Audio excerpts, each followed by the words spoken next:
거룩하신 주 하나님, 주님의 은혜에 감사를 드립니다. 지난 학기 동안에 이 주님의 말씀을 통해서 저에게 은혜를 주신 것처럼 이번 학기를 통해서도 주의 말씀을 통해서 은혜와 복이 되기를 원합니다.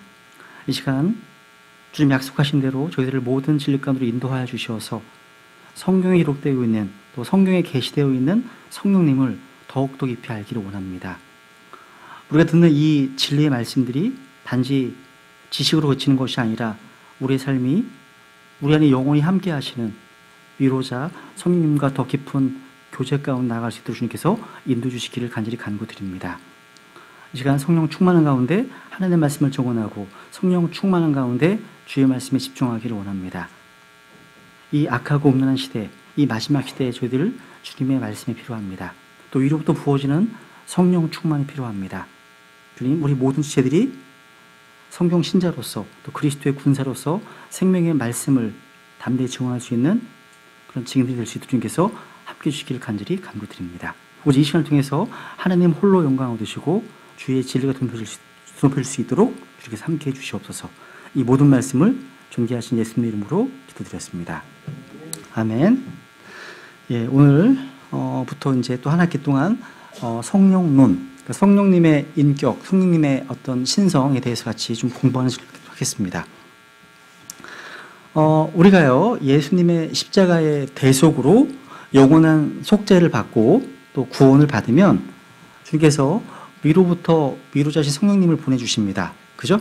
여러분 안에 다 위로자 성령 계시죠? 그죠? 이번 학기에는요, 지난 학기에 공부했던 이제 신론, 기독론에 이어서 이제 한 학기 동안 성령님의 어떠하심을 공부하려고 합니다.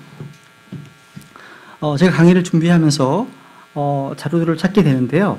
이 성령님과 관련된 유익한 책들이 참 많이 있더라고요. 우리나라에 번역된 책들 가운데 여러분 원하시면 사보시면 좋을 것 같습니다. 성령님과 관련해서 A.W. 토저 같은 분들이 많은 책들을 쓰셨습니다. 굉장히 유익합니다. 좋습니다.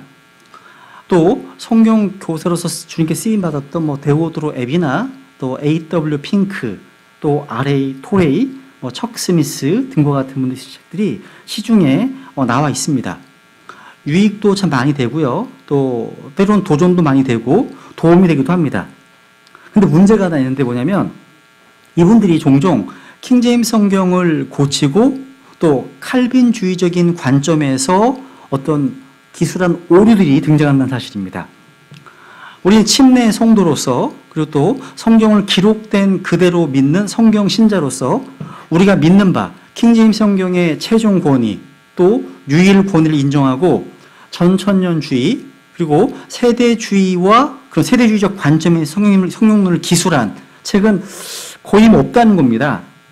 그래서 그러한 관점 쓰여진 책이 저희 집에 3권밖에 없더라고요. 한 권은 이제 린튼 스미스라는 분이 쓰셨던 성령론에 대한 성경신자 가이드라는 책이 하나 있고요. 또 한 권의 책이 로버트 사전트가 쓴 성령의 교리라는 책이 하나 있고요. 또 한 권의 책이 그 웨스트 코스트 침례대학의 학장이신 폴 채플 목사님의 책이 한 권 있습니다.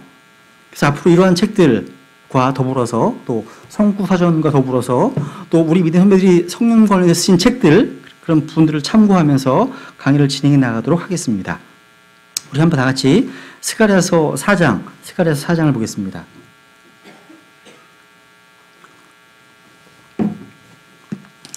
예, 스가랴서 4장 6절 말씀 우리 같이 읽겠습니다. 스가랴서 4장 6절.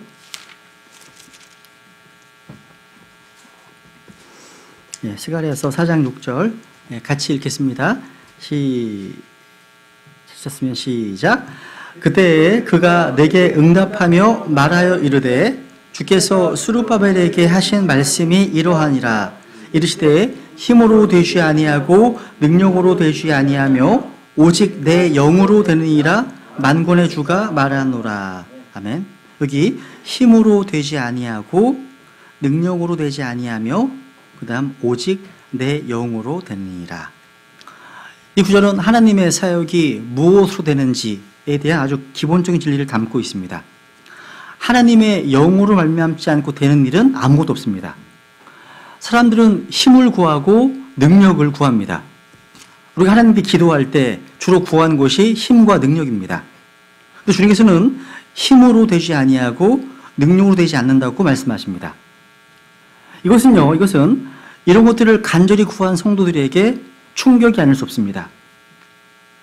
그렇다면 무엇으로 한단 말입니까? 오직 내 영으로 되느니라. 오직 내 영으로 된다. 여러분, 주님의 영은요, 시편 51편에 보시면 이따 보겠습니다. 보시면 자유로운 영입니다. 자유로운 영. 자유로운 영. 그래서 주의 영이 역사하는 곳에 자유함이 있어요. 뭔가 속박되고 구속되는 것, 이건 자유로운 영은 아닙니다. 확인하고 넘어가죠. 시편 51편 보겠습니다. 51편 12절. 시편 51편 12절. 체킹을 하시면 좋겠습니다. 시편 51편 12절. 다윗의 기도입니다. 그죠? 시편 51편 12절. 네, 같이 읽겠습니다. 시작.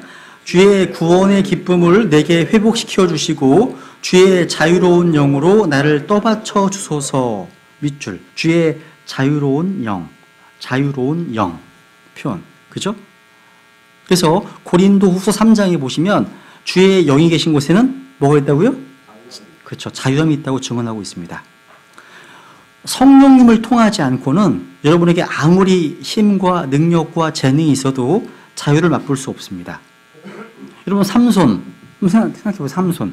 이 삼손은요, 성령님을 통해서 힘과 능력이 있었지만 들릴라와 연관된 죄의 속박에서 벗어나지 못했습니다. 그죠? 사람을 깨끗하게 하는 것 역시 힘과 능력으로 되지 않습니다.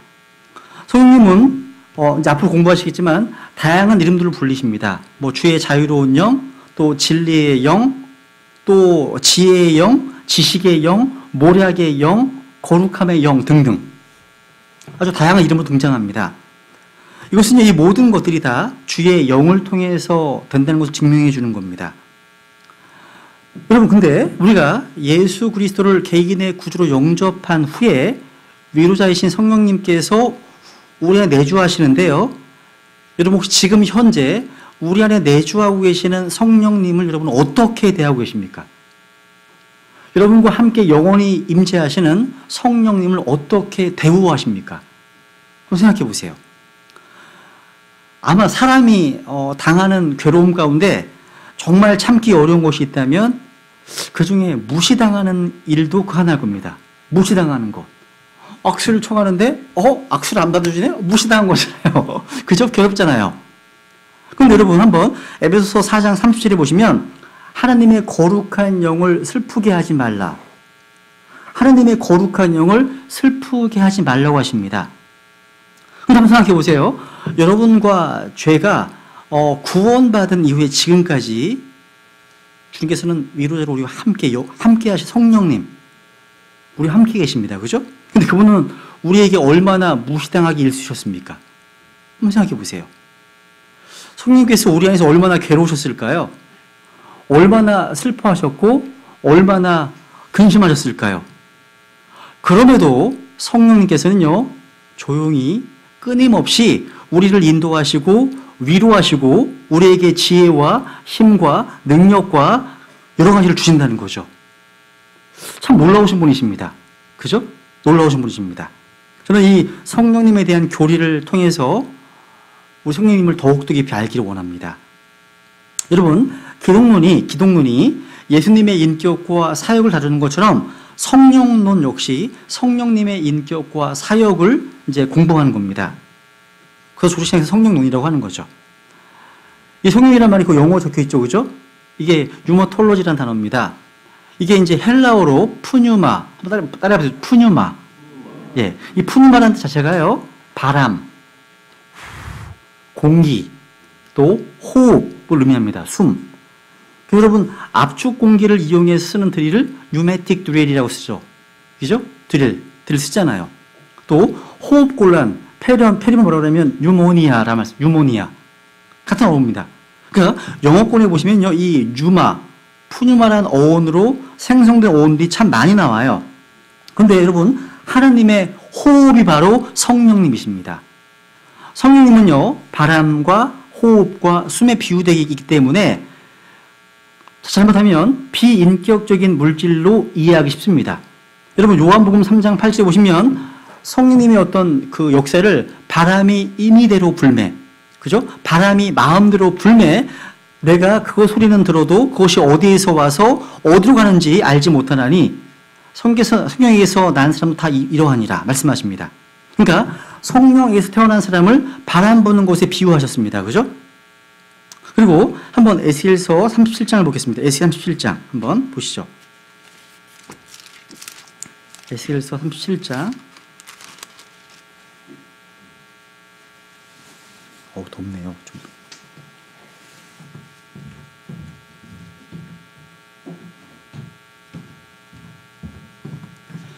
에스겔 37장 9절. 이제 그 유명한 마른 뼈의 환상이죠. 그죠? 그때 그분께서 내게 이르시되 사람의 아들아 바람에게 대오느라 바람에게 대오나 이르기를 주 하나님이 이같이 말하노라 오 수마 내 바람으로부터 와서 이 죽임당한 자들 위에 숨을 불어 그들이 살게 하라 하라. 그래서 마른 뼈가 군대가 되잖아요. 그죠? 여기 보시면 이 성령의 역사를 바람, 숨, 호흡에 비유하셨습니다. 오순절날 성령께서 임하실 때에도 급하고 강한 바람같이 임하셨습니다. 그래서 스피릿, 이 영이란 말 자체가요. 호흡, 바람, 숨이란 뜻입니다. 이사야서 42장 보세요. 이사야 45장 여기 호흡과 영이 같이 쓰입니다. 보세요. 이사야서 42장 5절 보세요. 이사야서 42장 5절.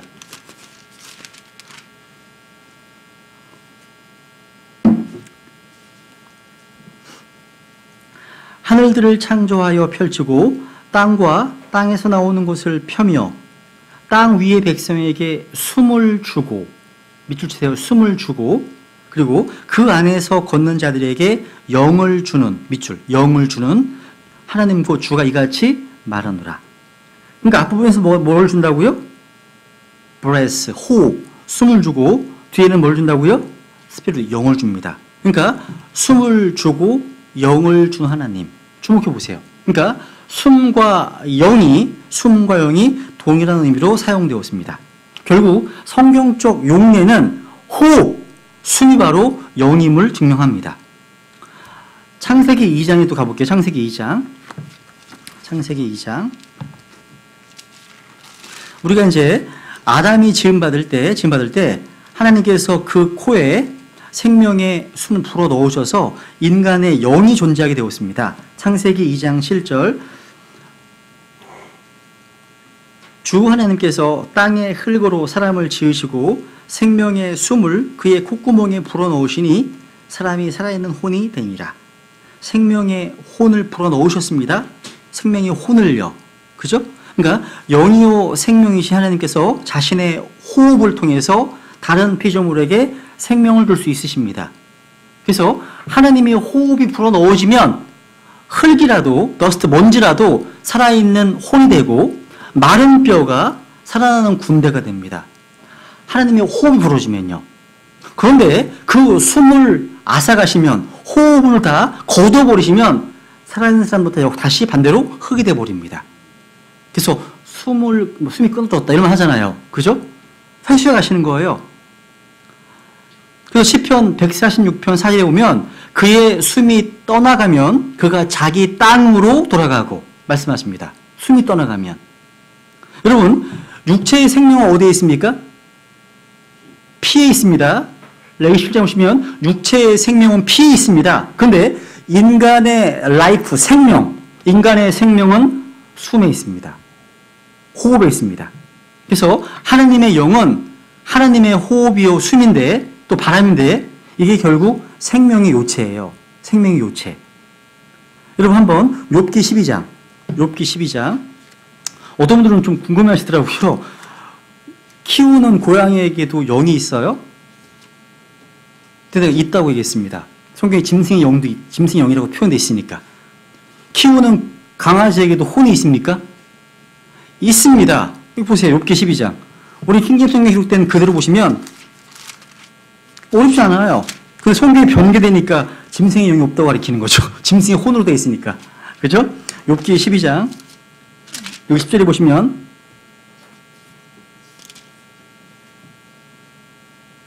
욥기 12장 10절 모든 생물의 혼과 모든 living thing, 살아있는 모든 것, 그러니까 생물의 혼과 그리고 모든 인간의 숨이, 이 숨이 뭐예요? 영입니다. 호흡이고 숨, 모든 인간의 숨이 그분의 손에 있다 말씀하십니다. 욥기 찾으신 김에 욥기 33장 가보죠. 33장, 욥기 33장 4절.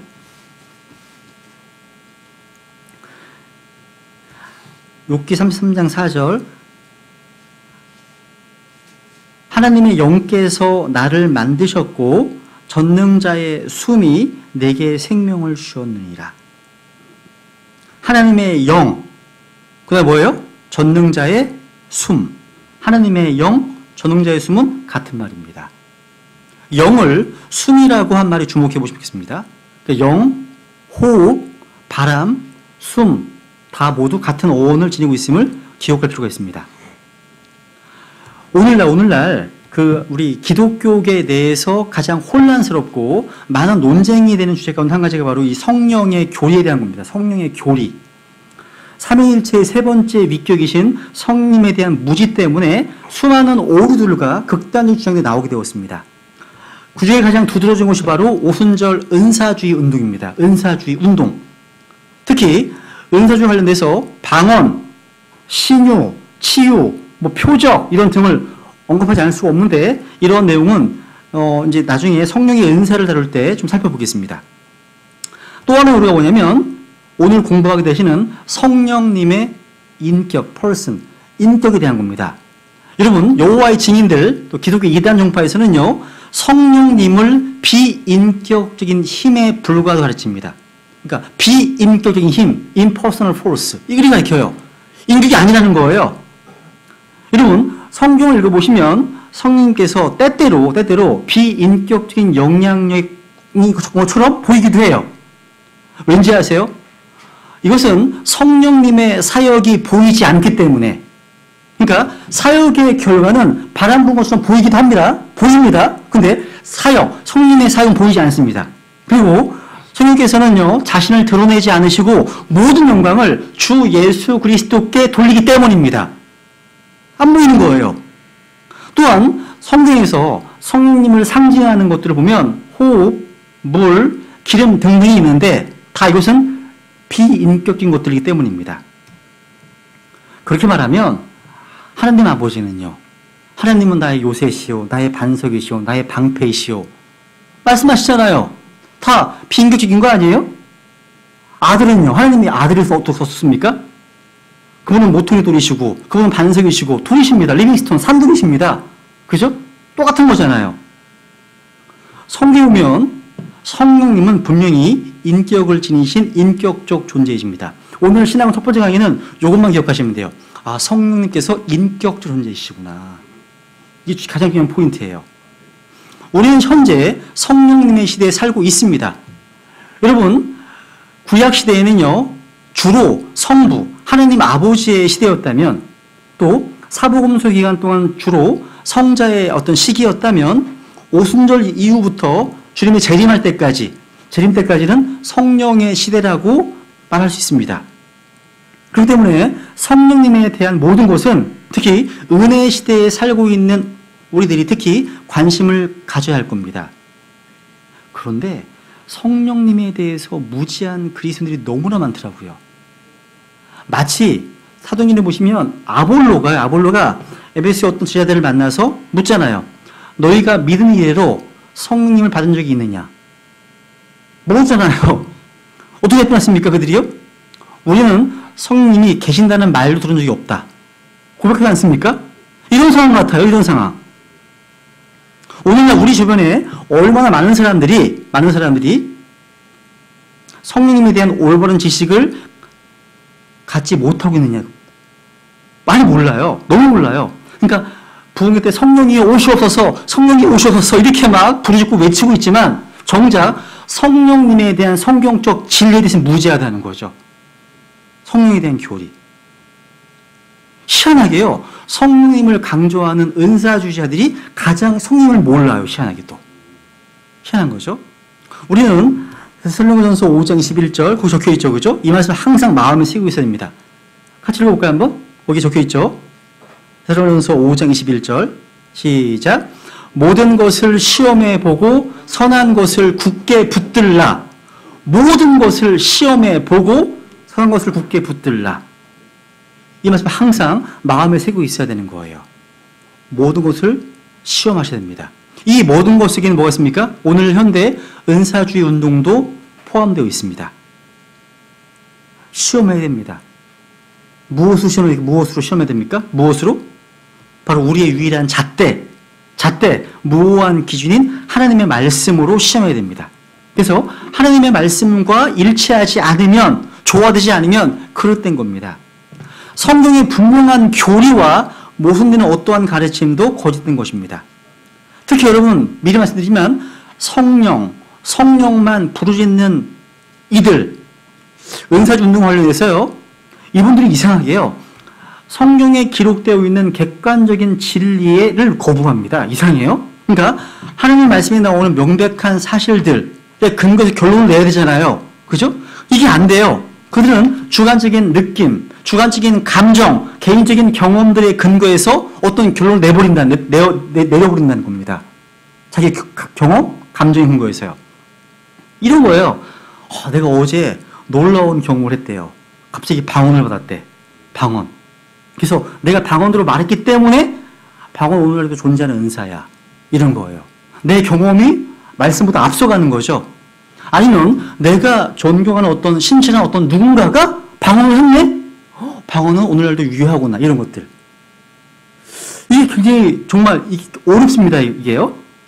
그러니까 또 내 가장 친한 친구가 어떤 힐러, 치유하는 어떤 누군가에서 치유를 받았기 때문에 오늘날 이 시대에도 치유자를 주셨다. 이런 표현들. 이렇게 접근하면 속기 쉽습니다. 쉬워요. 요즘 유행하는 것 중에 한 가지가 뭐냐면요. 이번이 9월달이네, 9월달.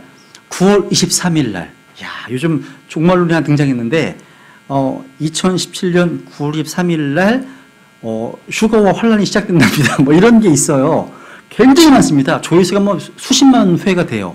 유튜브에 나와요. 그런데 이분들이 접근하는 방식이, 우리 성경 신자들은요, 성경을 접근하는 방식이 연역적 접근입니다. 그러니까 처음에 하나님께서 창조하시니라 진리를 선포합니다. 거기서 나와요. 모든 게. 그런데 이 사람들은 귀납적 방식을 택합니다. 뭐냐면 이러이러한 현상과 경험들을 보니까 이거야. 이거야. 이건 아니라는 겁니다. 아니에요. 무슨 얘기냐면 요한계시록 12장에 보시면 해와 달과 11개의 별을 옷 입고 있는 여자가 등장합니다. 인류 역사 6천년 동안에 해와 달과 12개 별이 함께 어떤 천여자리에 모여있던 때가 93일이랍니다. 그때가요. 그때 무슨 행성에 와서 지구와 충돌한다는 거예요. 진짜 그랬으면 좋겠어요. 진짜 그날 주님 오시면 좋겠습니다. 그날. 항상 그렇습니다. 항상. 여러분 오늘날 유튜브만 들어보셔도요. 너무나 이상한 게 많아요. 속으시면 안 돼요. 우리는 연역적 방식을 택해야 되는 거예요. 항상 하나님의 말씀이 제일 먼저 앞에 있는 거예요. 이걸 가지고서 판단을 해야지. 어떤 현상을 보고서 경험을 보고서 판단하는 이건 속는 거예요. 꼭 기억하십시오. 그죠? 그래서 어떤 분들이 종종 저한테 유튜브를 보고서 혼란스러우셨는지 링크를 찍어서 카톡을 딱 보내줬어. 2시간짜리를. 목사님 판단 좀 해주세요. 말은 쉽지 언제 그걸 보고 시간대 그걸 진짜 보고 있냐고요. 제발 그런 거 안 하시면 좋겠어요. 이거 좀 판단해 주세요. 이런 것들. 그래서 제가 교회에서 한번 1시간 동안 그걸 강의한 적이 있었거든요. 그것 때문에. 어쨌거나 저희들은 진리 선포가 우선이다. 그죠? 우선입니다. 그러니까 우리의 결론은요. 주관적인 경험과 어떤 현상들에 근거한 것이 아니라 하나님의 객관적인 진리에 있다는 사실. 그죠? 우리는 어떤 사실을 알고 있습니다. 왜냐하면 하나님께서 말씀하셨기 때문에.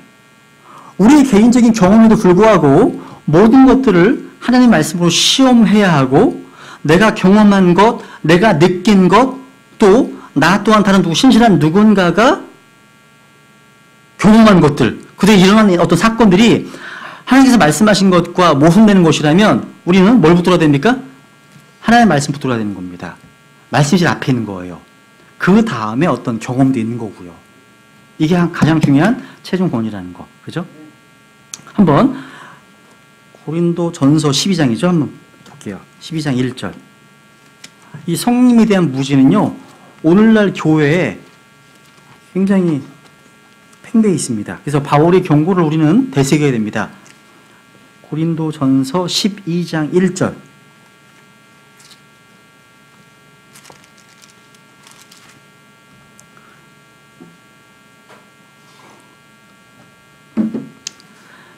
형제들아, 이제 나는 영적 선물들에 관하여 너희가 모르기를 원치 아니하노라. 이런 거 밑줄 좀 좋겠습니다. 너희가 모르기를 원치 않는다는 표현이 성경에 몇 번 나와요. 이런 것들은 설교도 할 수 있어요. 그죠? 바울이 너희가 모르기를 원치 않았다고 했던 그런 내용을 정리해보면 굉장히 중요한 진리입니다. 근데 여기 보니까 뭐에 대해서요? 뭐에 대해서? 영적 선물들에 대해서. 다른 말로 성령님에 대해서 무지하기를 원치 않습니다. 오늘날 수많은 사람들이 성령님에 대해서 무지하다 할지라도 우리 성경 신자들은 복되신 성령님에 대해서 성경에서 뭐라고 말씀하시는지 잘 알아야 됩니다. 이게 우리에게 커다란 축복이 될 겁니다. 축복. 여러분, 유명한 성경 교사였던 그 토레이 박사님이 이렇게 얘기했습니다. 이분이 쓰신 책 중에 성령님의 인격과 사역이라는 책이 있어요. 제가 한번 읽어볼게요. 그냥 읽어드려볼게요. 그냥 와닿습니다. 마음속에. 이번에는 설교예요. 여러분께서 성령님을 영향력이나 힘으로 알고 계시다면 아마 이렇게 생각하실 겁니다. 내가 어떻게 성령을 붙들고 잘 사용할 수 있을까? 그러나 여러분이 성령님을 하나님이요 인격으로 아신다면 내가 어떻게 성령님께 붙들림 바 되고 그분께서 나를 사용하실까 생각하게 됩니다. 달라요. 다릅니다. 사람이 하나님을 이용해서 산을 옮길 생각을 하는 것과 하나님께서 사람을 사용해서 산을 옮긴 것과는 상당한 차이가 있죠. 그렇습니다. 인간이요, 하나님을 무슨 자동 판매기처럼 무슨 자판기처럼요, 하나님을 이용하거나 하나님을 사용하겠다는 생각 자체는 바로 히든, 아주 이교도적인 개념입니다. 교만한 거죠. 교만한 겁니다. 하나님께서 우리를 붙드시고 우리를 사용하신다는 것이 바로 겸손한 그리스도인의 생각입니다. 오늘날 성경은 그리스도인들에게 있어서요, 여러분은 성령님을 인격적인 존재로 믿으십니까? 라고 물으면 주저없이 다 yes, yes. 그렇다고 답변할 겁니다. 그죠? 하지만 성령님에 대한 성경적 가르침을 많이 받은 분들도 그 성령님께 순종하지 않고 있는 것을 보면 많은 걱정이 앞선다는 거예요. 이분 얘기예요, 지금. 그러니까 성령님의 인격에 대해서 제대로 알지 못하는 건 수치스러운 겁니다. 성령과의 지속적인 교제가 없다면 우리는 여전히 약하고 준비되지 못한 상태에 있는 겁니다. 우리가 영적 전투를 하면서 그 어느 시기보다 성령님에 대한 더 많은 지식으로 무장해야 됩니다. 믿는 이들이여 하면서 성령에 대해서 알고 그분께 순종하고 그분께 내어드리십시오, 자신을. 이게 설교예요. 이거 설교입니다. 이렇게 결론을 내려요, 이렇게. 그래서 성령님은 인격이십니다. 이론적으로 모두 그렇다고 수긍하시지만 실제 여러분의 삶에서 이 성령님을 진정으로 그렇게 생각하시는지, 그러니까 실질적인 태도에서 그분의 인격자로 대하시는지요. 인격자로. 성령님을 예수 그리스도와 동일한 인격자요, 그분처럼 사랑이 많으시고 지혜로우시고 강하시고 신실하시고 늘 우리와 함께 계시는 분 하나님을 믿으십니까? 이렇게 강조하십니다. 여러분, 아버지 하나님께서 성령을 보내셔서 이 세대, 우리입니다. 그죠? 우리를 주님의 제자들로 만들어주시고, 그리고 우리와 친밀하게 교제하기를 원하십니다.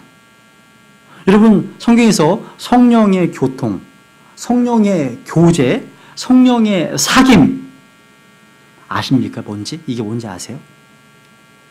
성령의 교통, 성령의 교제, 성령의 사귐. 여러분, 토레 형제님의 소망이고 저의 소망이에요. 이번 학기 성령을 공부하는 목적은 바로 성령님에 대해서 잘 아는 것뿐만 아니라 성령님과 보다 깊은 교제로 나아가는 게 목적이에요. 이 중요한 겁니다. 그럼 첫 번째 시간 우리 오늘 성령님의 인격에 대해서 공부하고 마치겠습니다.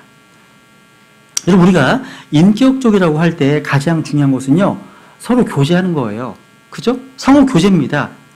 하나님과 사람은 창조주와 창조물, 피조물의 관계이기도 하지만 일방통행이 아닙니다. 상호 교제가 가능합니다.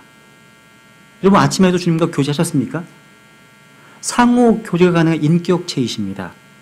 우리가 주님 앞에 기도할 때에도요, 나 혼자만 내가 기도 제목에 파묻혀가지고 기도하는데 바쁘지 마시고 내가 기도하는 기도의 대상이 나와 함께 하신다는 걸 인식하면서 기도하면 좋겠습니다. 그럼 인격체. 그러니까 내가 하나님을 다 하고서 아멘! 끝나는 게 아니라 주여 말씀하옵소서 주의 종이 듣겠나이다. 이렇게 고백하시면서 서로 교제하는 거예요. 하나님 주고 계신 어떤 우상들이 아니잖아요. 이런 물건들이 아니잖아요. 사람의 인격체시잖아요. 그러다 보면 주님과 굉장히 친밀해집니다. 친밀해집니다. 여러분, 하나님은 말씀하십니다. 우리는 그 말씀을 듣고 순종합니다. 그죠? 우리 역시 하나님께 기도로 말씀을 드리고 하나님은 들으십니다. 하나님은요, 우리와 상호 교제하고 대화할 수 있어요. 하나님은 우리를 종으로 대하는 게 아니라 아들로 대하시고자 우리를 부르셨습니다. 우리를 부르셨어. 왜 부르셨는지 아십니까? 목적이 있어요. 확인해 볼게요. 한번. 고린도전서 1장을 보죠. 1장. 고린도전서 1장 9절.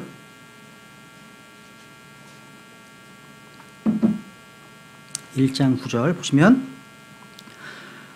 너희를 부르사 자신의 아들 예수 그리스도 우리 주와 교제하시는 하나님은 신실하시도다.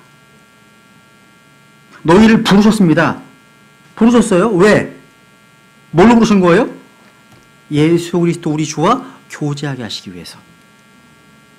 성경 신자들이 성경 공부에 파묻혀가지고 교제를 안 한다. 이게 약하다. 책망을 달게 들어야 됩니다. 하나님과의 관계, 하나님의 임재에 대한 의식, 주님과 친밀한 교제, 정말 중요한 거예요. 균형이 이렇다면 맞춰야 돼요. 맞춰야 됩니다. 교리도 정말 중요하죠. 교리에 근거해서 교제로 나아가야지. 그죠? 여기 멈춰 있으면 안 되잖아요. 따뜻한 교제가 필요한 겁니다. 밤낮 교리 공부하면 냉랭해져요. 차가워집니다.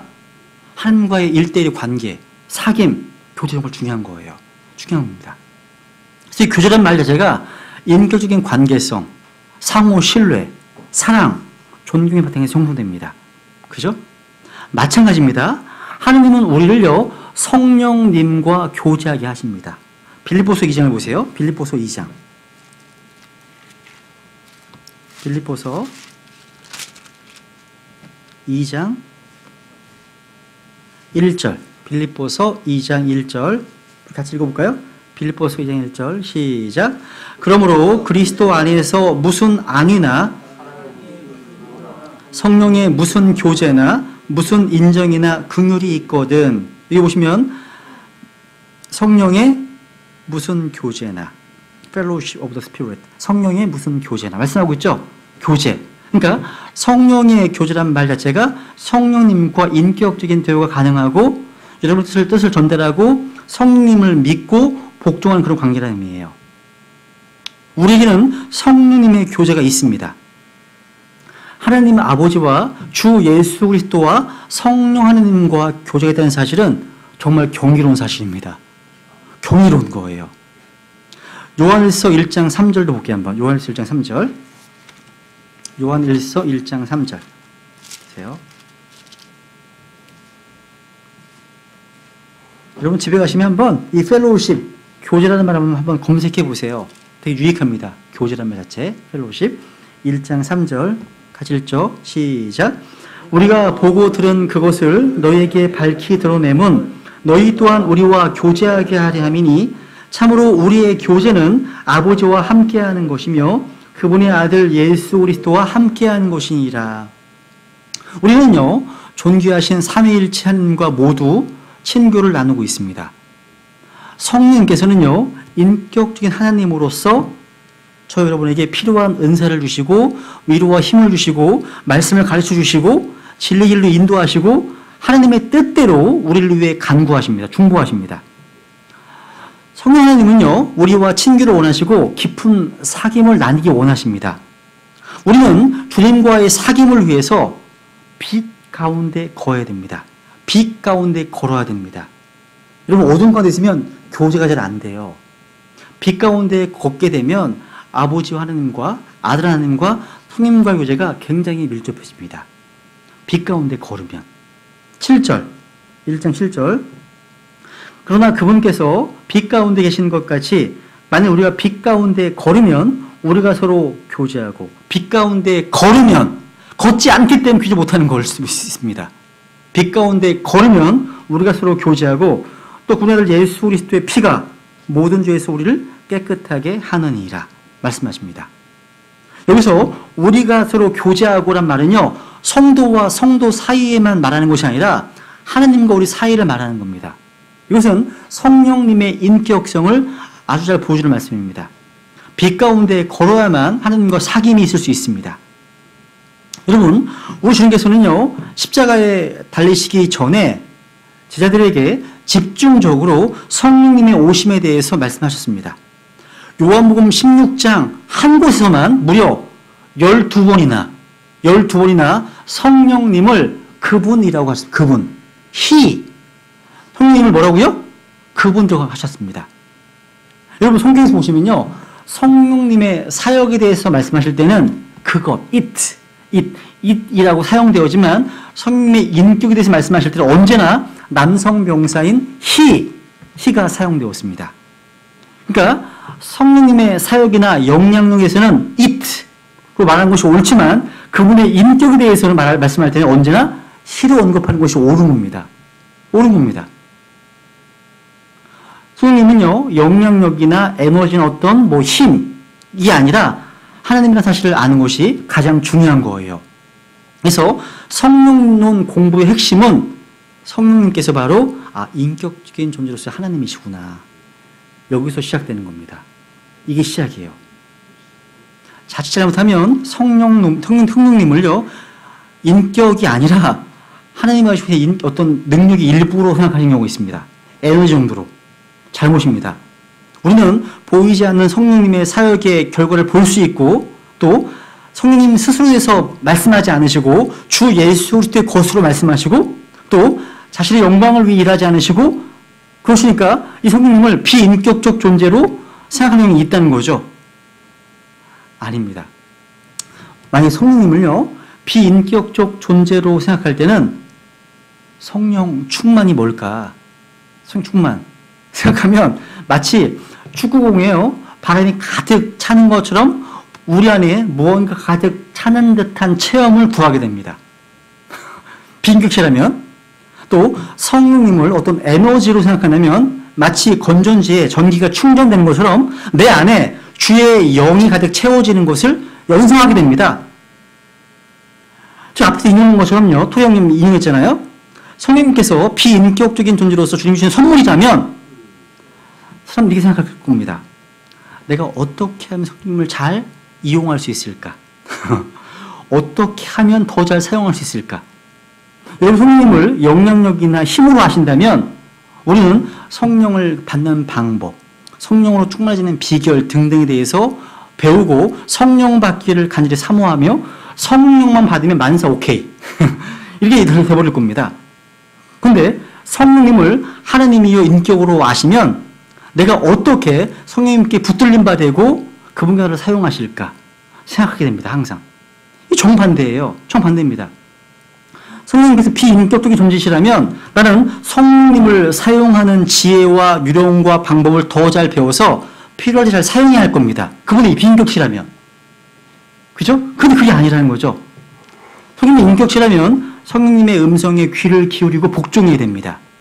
성령님을 거역해서는 안 됩니다. 성령님을 제한해서도 안 되는 겁니다.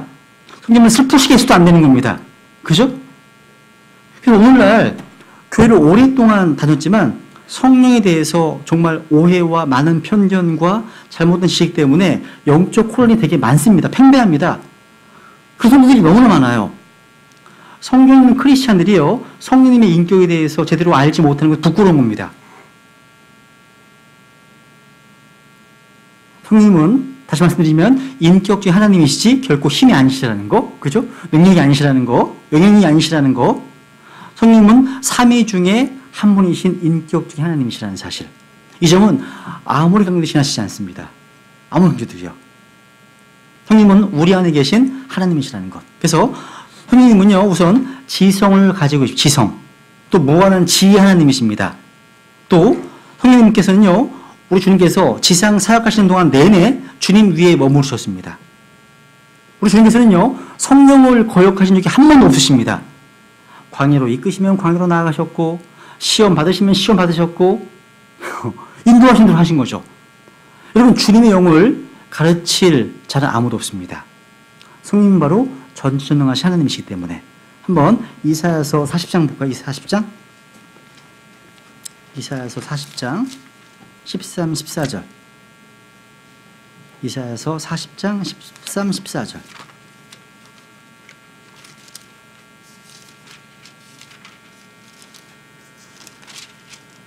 가실죠? 시작. 누가 주의 영을 지도하였으며 혹은 그분의 좋은 자가 되어 그분을 가르쳤느냐?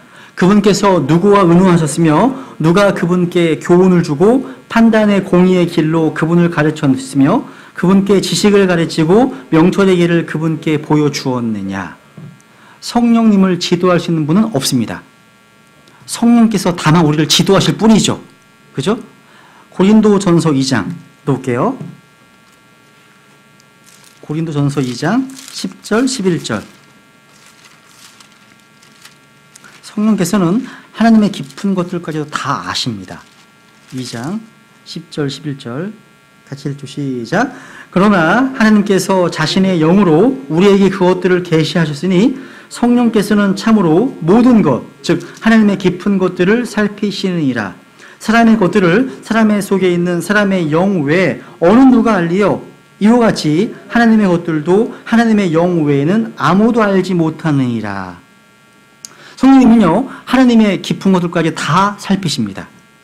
그렇기 때문에 성령님을 통하지 않고는 하나님의 것을 알 수 없어요.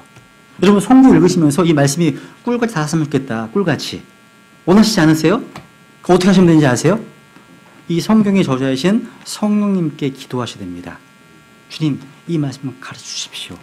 저에게 가르쳐달라고 기도하셔야 되는 거예요.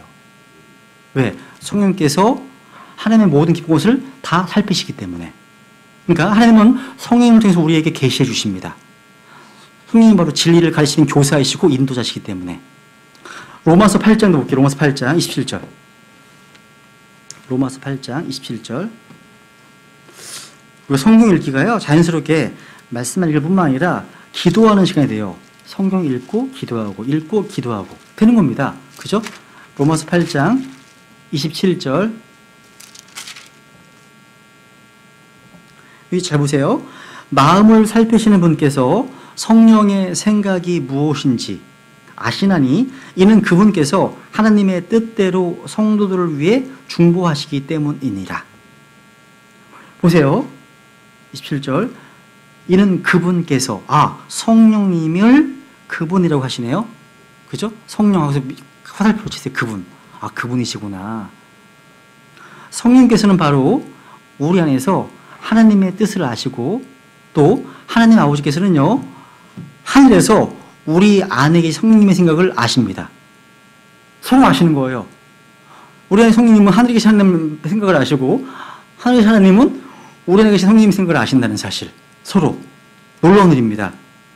이 땅에서 우리의 몸을 성전으로 삼으셔서 끊임없이 셋째 하늘과 지금 영적 친교가 이루어지는 사실입니다. 여러분, 휴대폰을 보세요. 휴대폰. 기지국가 끊임없이 전파를 교환합니다.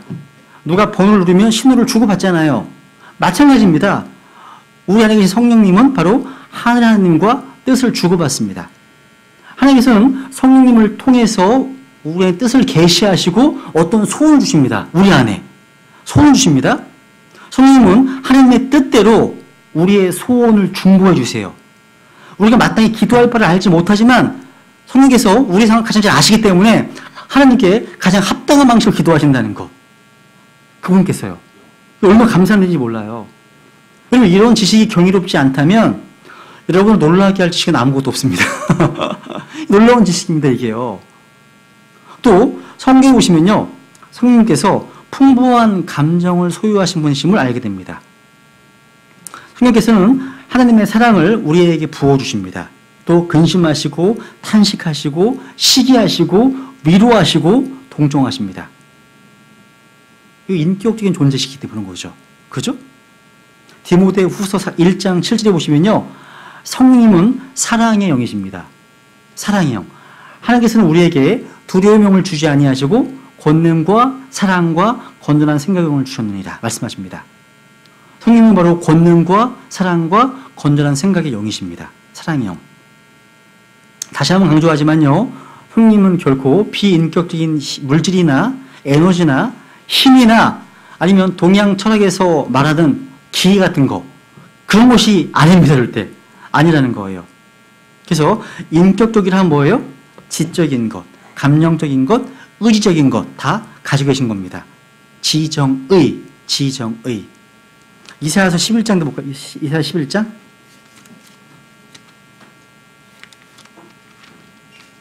이사야서 11장 2절.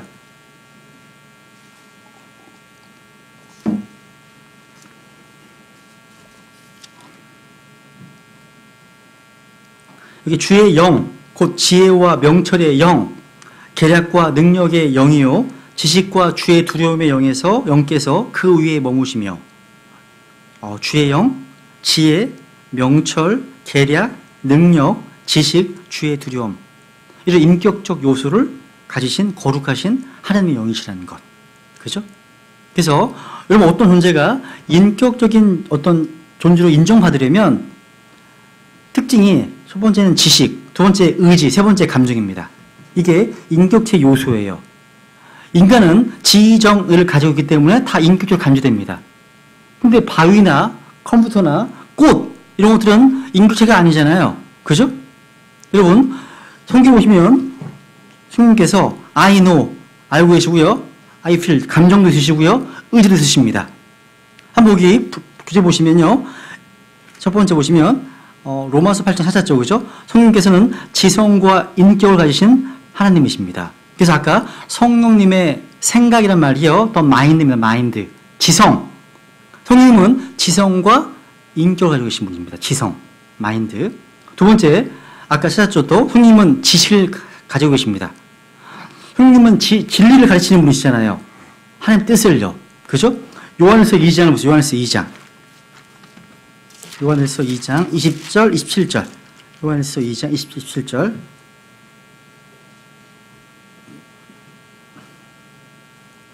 그러나 너희는 거룩하신 분에게서 기름 부음을 받고 모든 것을 아느니라. 27절 같이 읽죠. 시작. 그러나 너희가 그분에게서 받은 기름 부음이 너희 속에 거함으로 아무도 너희를 가르칠 필요가 없고 바로 그 기름 부음이 너희에게 모든 것을 가르치며 또 그것이 진리요 거짓이 아닌즉 그것이 너희를 가르친 대로 너희는 그분 안에 거할지니라.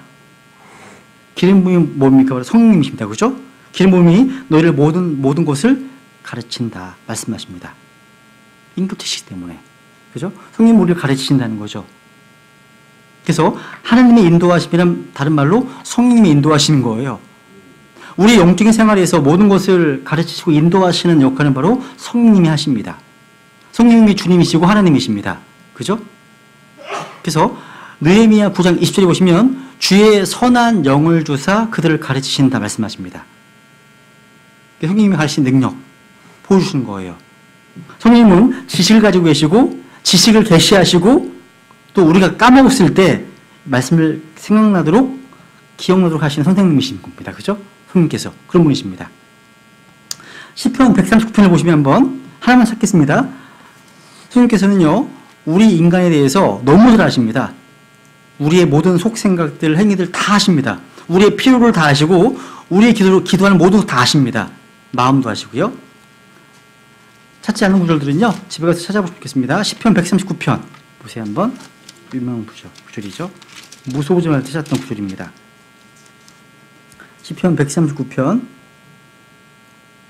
1절 오 주여 주께서 나를 살피시고 나를 아셨나이다.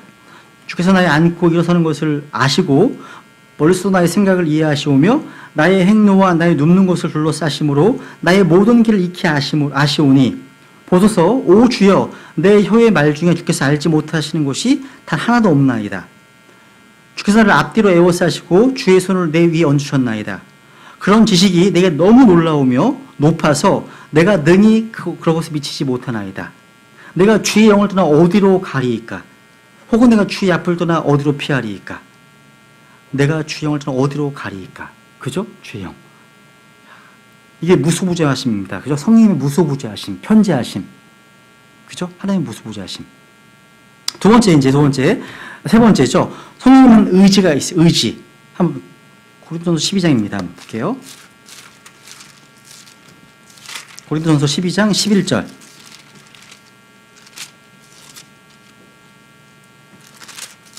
(12장) 11절 영적 은사 선물에 대해서 말씀하시면 이렇게 말씀하시죠.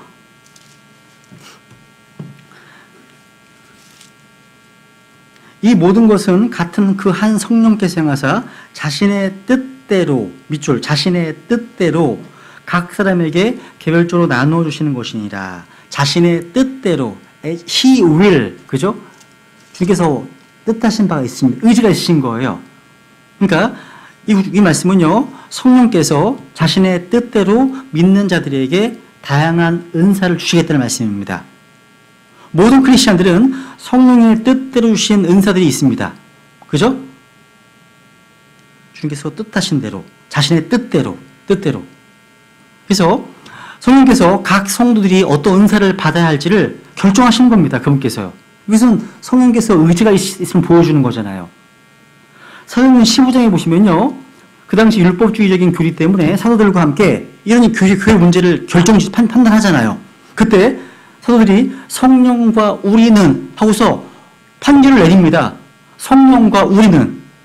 그러니까 사도들은 성령께서도 자신들과 동일한 판단을 하고 있음을 말해주고 있는 겁니다. 또 흥미로운 것은요, 성령께서 뭔가 하나님의 일을 막으시기도 하시고 또 방해하기도 하십니다. 무슨 말이냐면 사도행전 16장을 보세요. 16장. 선교 여행을 떠난 바울의 일행을 가지 못하게 막으십니다. 사도행전 16장 6절 7절. 사도행전 16장 6절 7절.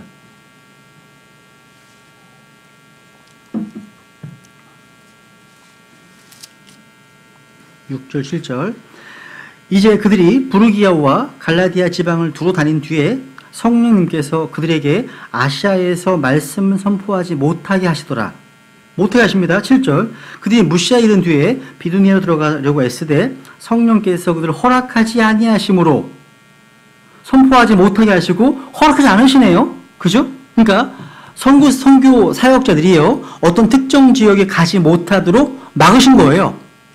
의지를 행사하신 거잖아요. 그죠? 성령은 의지가 있으신 하나님이시라는 겁니다.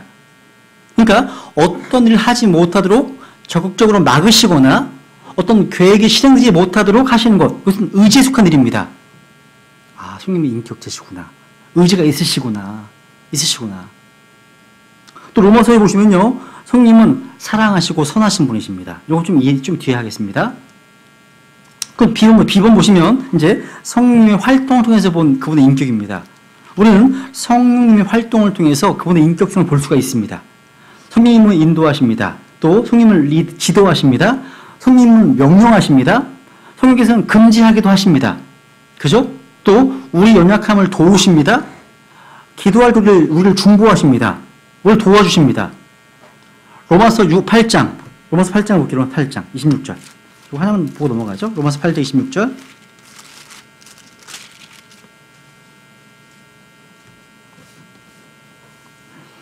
로마서 8장 26절. 이와 같이 성령께서도 우리의 연약함을 도우시나니 우리가 마땅히 기도할 바를 알지 못하나 성령께서 말로 할 수 없는 신음으로 친히 우리를 위해 중보하시니라. 성령께서 중보하신답니다. 여러분이 도움을 요청하기 전에 우리 안에 성령께서는 먼저 도움을 주십니다. 그리고 하나님의 뜻대로 중보기도 하십니다. 우리가 어려움에 처해 있을 때 우리가 아는 누군가가 나를 위해 기도해 주시는구나. 이거 알게 되면 얼마나 큰 위로가 됩니까? 그죠? 힘이 되잖아요. 하물며 성령님께서 나를 위해 중보하신다. 이 사실을 깨달을 때 얼마나 큰 위로와 축복이 되겠습니까? 그죠? 또 이것만이 아닙니다. 성령님께서는요, 사람을 부르시고 일을 시키시기도 하시고 뭔가 미션을 부여하시기도 하십니다. 바울과 바나바는 성령께서 부르셔서 세운 선교사였습니다. 또 성령께서는요, 말씀하시기도 합니다. 계시록 2장 화면에 보시면 7 교회들에게 귀 있는 자는 성령께서 교회에 말씀하시는 것을 들을지어다. 말씀하시잖아요. 성령께서 말씀하시기도 하십니다. 또 성령께서 부르짖으십니다. 성령께서 증거하시기도 하십니다. 그러니까 이렇게 활동을 통해 하시는 걸 보면서 아, 이건 인격체시구나 할 수가 있습니다. 그죠? 그 다음 이제 로마서로 가죠. 로마서. 성령님은 사랑하십니다. 사랑. 로마서 15장 30절. 로마서 15장 30절.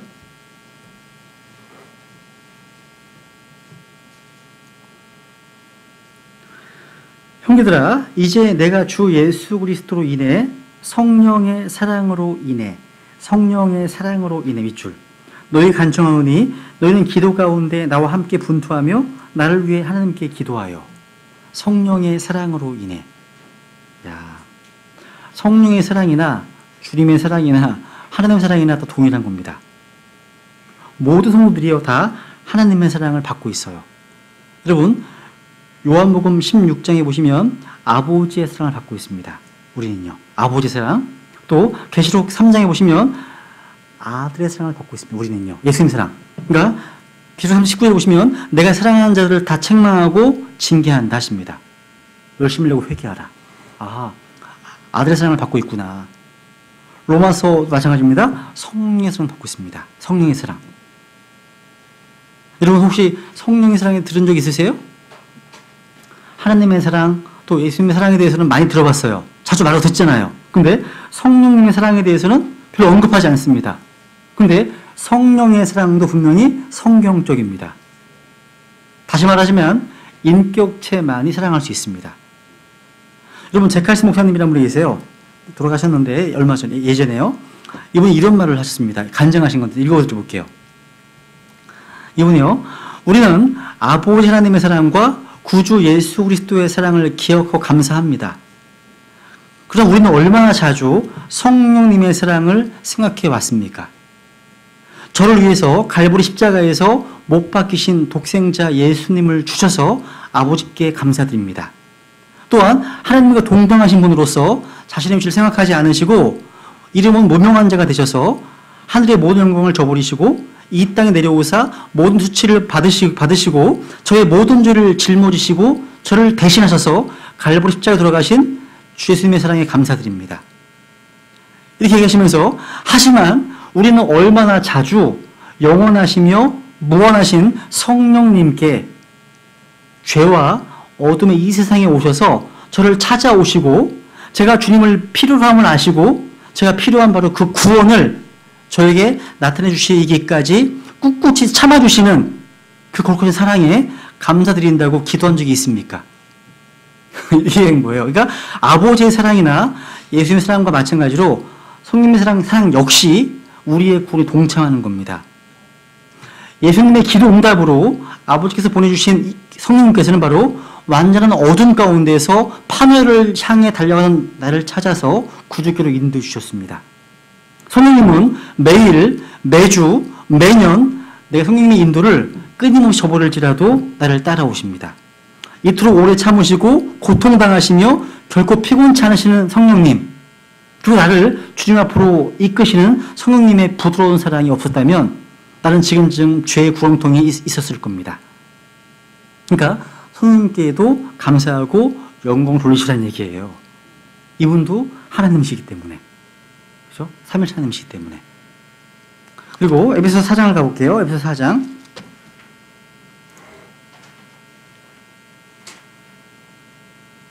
에베소서 4장 30절. 에베소서 4장 30절.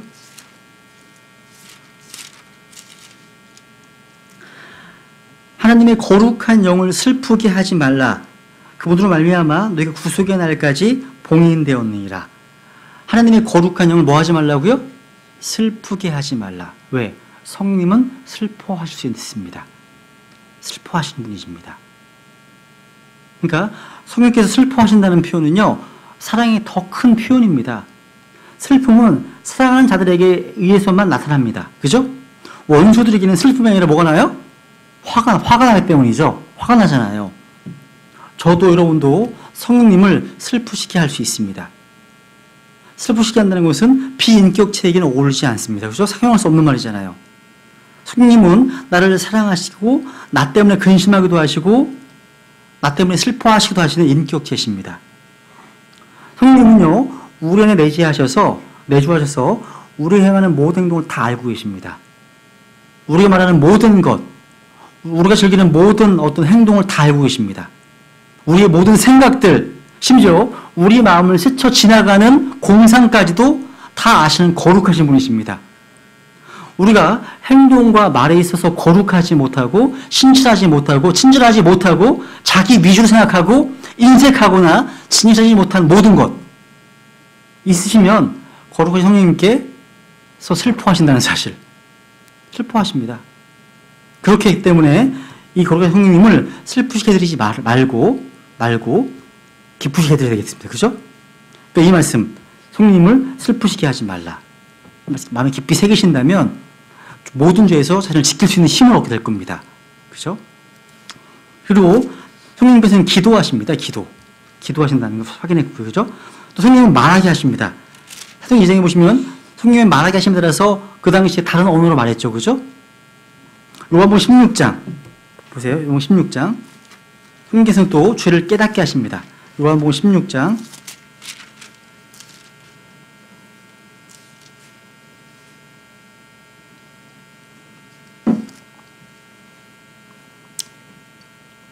16장 9절 8절부터 보시면 그분께서 오셔서 죄에 대하여 의에 대하여 심판에 대하여 세상을 꾸짖으시리라. 성경에서는 바로 죄에 대해서 죄를 깨닫게 하시는 분이십니다. 죄를 깨닫게 하시는 분. 요한복음 앞으로 가볼까 한번? 요한복음 앞에 4장 보세요. 4장 사마리아 여인을 주님께서 인도하시잖아요. 그죠?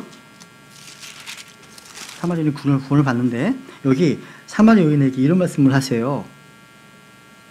이제 영원히 목마르지 않을 생수를 주시겠다 이렇게 하시니까 15절에 여자가 그분께 이르되 선생님이여 이 물을 내게 주사 내가 목마르지 않게 하시고 또 여기로 물 기르러 오지도 않게 하옵소서 하매 이게 얘기하잖아요. 그래서 16절 갑자기 그 표면줄을 읽으면 생뚱맞게 이렇게 말씀하시는 거예요. 지금 그 얘기 이르시되 예수님께서 가서 내 남편을 부르고 여기로 오라 하시니 가서 내 남편을 부르시네요. 그죠? 그러니까 갑자기 사마리아 여인과 대화하다가 남편 얘기를 갑자기 꺼내시잖아요. 이게 뭐예요? 죄 문제를 지금 꺼내는 거예요. 죄 문제. 남편을 부르는 게 바로 죄를 부르는 겁니다. 지금 그 내용이에요. 우리 오늘날 교회에서 복음을 전할 때 아주 믿음의 긍정적인 면만 가르쳐주고 그 죄인의 어떤 은폐된 죄 문제를 드러내지 않는다면 그건 비성경적인 겁니다. 그건 아닌 겁니다, 여러분. 주님께서는요 사마리아 여인의 어떤 죄, 그 죄에 대해서 자백하도록 기회를 주시는 거예요, 지금. 그래서 우리가 구원자들이 복음을 전할 때 죄인이 자신이 완전한 죄인임을 시인하도록 인도하는 게 좀 중요하다는 것. 근데 이것은요 성령님께서 인도하시지 않으시고는 죄인이 자신이 죄인임을 고백하는 시인이 잘 나오지 않습니다. 만약에 자기의 철저한 죄인됨을 인식한다면 그 사람은 구원받을 수 있습니다. 있습니다. 이게 가장 중요한 포인트예요. 여러분 여기 보시면 조금 더 보면 여기 보시면 우리 주님께서는요 이 여인이 과거에 어떻게 살았는지 18절 보시면 다섯 남편이 있었다는 사실, 과거 어떻게 살았는지, 현재 어떻게 살고 있는지를 다 알고 계셨습니다. 그러니까 가서 내 남편을 불러오라는 이 말은요 마치 이런 거예요. 잘못한 아이들에게 학교에서 어머니 모시고 와. 이런 거 비슷한 말이에요. 어머니 모시고 와. 경찰 부른다? 이런 거 비슷한 것 같아, 느낌이. 이런 겁니다. 주님께서 생수, 그러니까 하나님의 선물, 생수를 주시기 위해서 여인이 해야 될 일이 무엇입니까? 바로 죄 문제 해결이잖아요. 죄 문제 해결입니다. 회개 없는 구원이 없어요. 죄의 고백 없는 용서 없습니다. 없잖아요. 주님께서는요, 이 생수를 주시기 위해서 바로 그녀의 죄문을 지적하신 겁니다. 이 죄를요, 주님 앞에 들고 나와서 회개하지 않은 채 구원을 선포한다면 그 어리석은 구령자입니다. 그게 아니라는 거죠. 근데 재밌어요. 보세요. 이렇게 되면 이 여자가 뜨끔했나 봐요. 뜨끔했나 봐. 자기 죄를 건드리니까. 여기 20절에 보니까 갑자기 이상한 문제로 화제를 돌려버리네요. 20절부터 20절. 같이 볼까요? 시작. 우리 조상들은 이 산에서 경배하였는데 당신들은 이르기를 사람들이 마땅히 경배해야 할 곳이 예루살렘에 있다 하나이다 하매. 지금 이제 주님께서 이 사마리아 여인의 죄 문제를 찌르니까 이 여자는 알아차렸습니다. 재빨리. 이 부동분이 아닌 것 같다.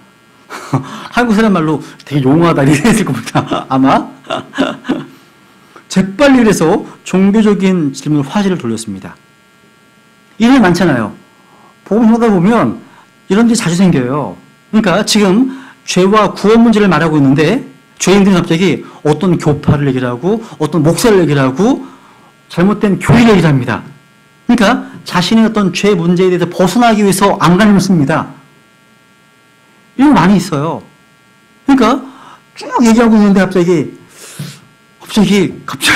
침례를 누군가는 침례가 옳다고 하고 누군가는 세례가 옳다고 하는데 뭐가 맞습니까? 중간에 이런 말을 해요. 갑자기. 이거 교회 한 번도 안 가본 사람인데 어디서 드시는지 모르겠어요. 그죠? 그리고 갑자기 뭐 들었는지 그 어떤 목사가 갑자기 뭐 스캔들이 나가지고 이런 얘기를 하질 않나? 안식일을 지켜야 됩니까? 주일을 지켜야 됩니까? 물어보는 사람도 있고 하나님 정말 계시다면 종교가 왜 이렇게 많습니까? 하나님 계시다면 왜 교단이 이렇게 많습니까? 교단이. 물어보기도 하고요. 되게 많습니다. 그죠? 등등. 아니 지금 죽어서 죄 때문에 지옥 갈 사람인데 지금 답을 한들 무슨 소리 있겠습니까? 답을 한들. 그러니까 여러분 복음 전하시다가 그런 질문 답변하는데 시간 쓰지 마세요. 아, 그 얘기는 이 얘기 끝난 뒤에 답변 드리겠습니다 하시면 돼요. 갑자기 뭐 복음에다가 위에 프로그램을 꺼내는 사람도 있어요. 이런 얘기 할 필요 없어요. 복음에 집중하시고 나서 구원받으면 다른 문제는 다 해결됩니다.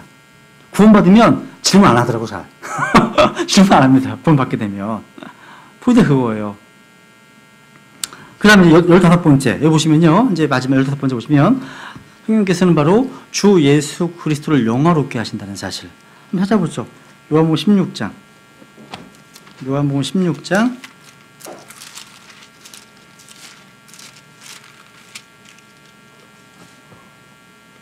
13절, 12절, 13절, 14절.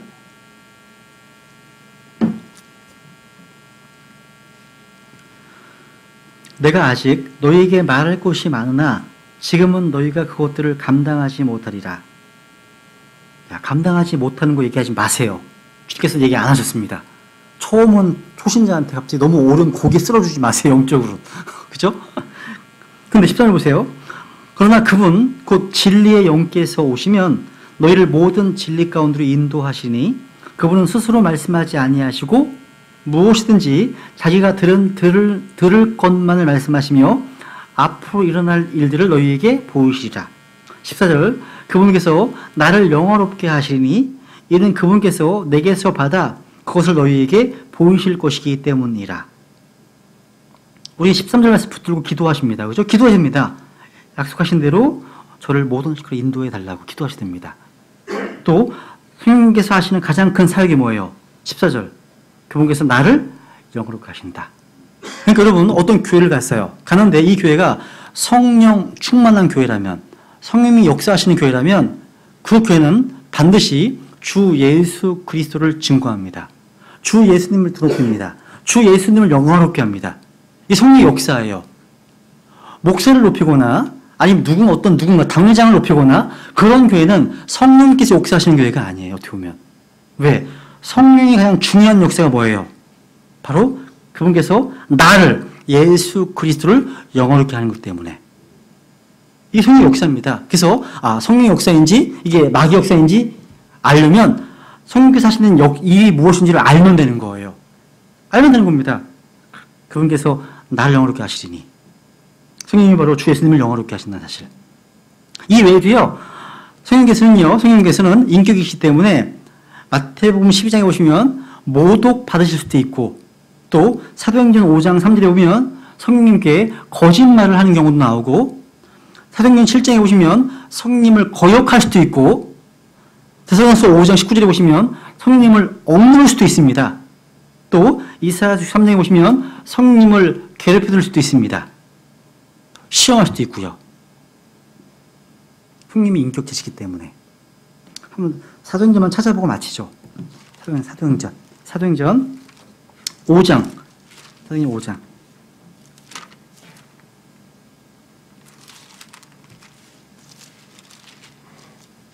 사도행전 5장. 3절 보면요. 베드로가 이르되 아나니아야 어찌하여 사탄이 내 마음에 가득 차서. 구원받은 성도입니다. 근데 사탄이 내 마음에 가득 찰 수 있네요. 그 다음 내가 성령님께 거짓말을 하고 땅값을 감추었느냐. 성령님께 거짓말을 한 케이스가 나오네요. 그죠? 그 다음 7장 보세요. 7장 51절 스테반의 설교를 지금 거부합니다. 그죠? 근데 사도행전 7장 51절 목이 뻣뻣하고 마음과 귀에 할례받지 않은 자들아 너희가 항상 성령님을 거역하되 너희 조상들이 행한 것 같이 너희도 그렇게 행하는도다. 성령님을 뭐 한다고요? 거역하되 성령님을 거역할 수 있네요. 그죠? 또 앞에 5장 9절에 보시면 이에 베드로가 그녀에게 이르되 어찌 너희가 서로 합의하여 주의 영을 뭐 한다고요? 시험하려 하였느냐. 성령님을 시험할 수 있고 성령님께 거짓말할 수 있고 성령님을 거역할 수 있습니다. 성령님이 인격체시기 때문에. 인격체십니다. 인격체. 여러분이 성령님을 인격체 하나님을 믿으신다면 내가 어떻게 성령님께 순종하고 성령님의 뜻대로 살 수 있을까 고민하게 될 겁니다. 그죠? 성령님께서 직접 말씀하시거나 기록된 말씀을 통해 말씀하시거나 사람들을 통해 말씀하십니다. 이럴 때 여러분은 그 음성을 분별하고 순종해야 됩니다. 여러분 성경을 많이 읽었다면 이것이 하나님의 음성인지 마귀의 음성인지 쉽게 구별해 갈 겁니다. 기록된 성경의 음색은 성령님의 음성과 같습니다. 여러분. 여러분 양들의 눈은 속일 수 있어도 귀는 속이기 어렵습니다. 왜? 진짜 구원받은 양이라면 이것이 선한 목자의 음성인지 아니면 낯선 자의 음성인지 압니다. 본능적으로 알아요. 그런데 여러분 뭔가 눈을 통해서 뭔가 어떤 접촉을 통해서 분별하려면 속습니다.